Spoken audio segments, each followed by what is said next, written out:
sniffið þegar maður fór að ná sér í vímugjafa þá fór maður annaðhvort á bensínstöð eða láta kaupa fyrir sig límið eða maður fór sjálfur eða eitthvað. Í Kópavoginum þá ekki möguleiki að fá keypt límið þar út af því að lögreglan stoppaði það og einhver Hafsteinn eða félagsráðgjafi einhver leys. Svo meiri möguleiki en að verðstöðinni í bænum sko.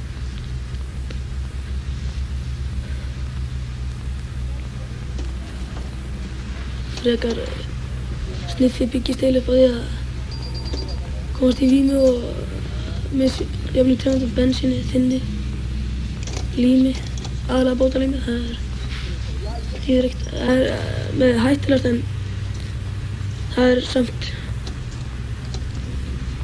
gott að sniffa það. Maður fór næstu yfirum á þessu og maður hættir þessu. Strákur sem fór næstu yfirum á sniffinu og þegar maður hittir hann þá og spyr hann hvort sé hann þá ég að bruglaður og þá tekur hann kast og öskrar límið, helvítis límið. Og svo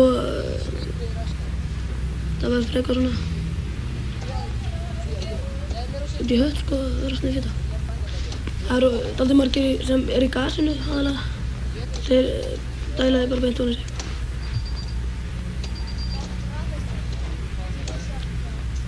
Svo mér þótti vant þegar ég var að sniffa það, þá þótti mér vant að sniffa gas út af því að það er svo leiðileg áhrif og líka þynnirinn, leiðileg eftirköst. Það eru svo ruglaðir daginn eftir og svona af þynnirinn sko, á bensíni.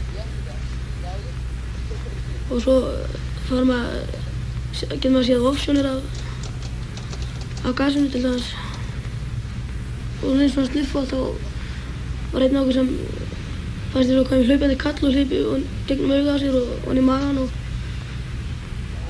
dinglaði þar og hann náði honum ekki út og svo þegar hann var búinn að jafna sig þá hætti hann það að þetta var bara rugl sem stafaði sniffinu.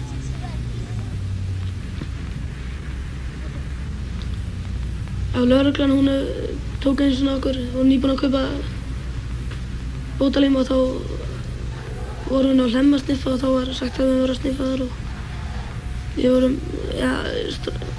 strákur sem var með límið, hann var tekinn á löggustöð og það gert upptækt. Og hún hafði náttúrulega engin réttindi til þess að taka límið af henni.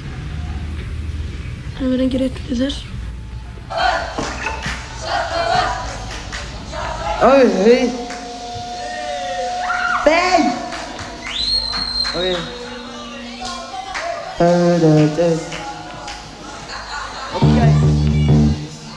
Okay, tempoen er for igen.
markað þinnir og vantar bensín og þá vantar ná við það kannski að klukkan allar bensinstöðvar eru lokaðar og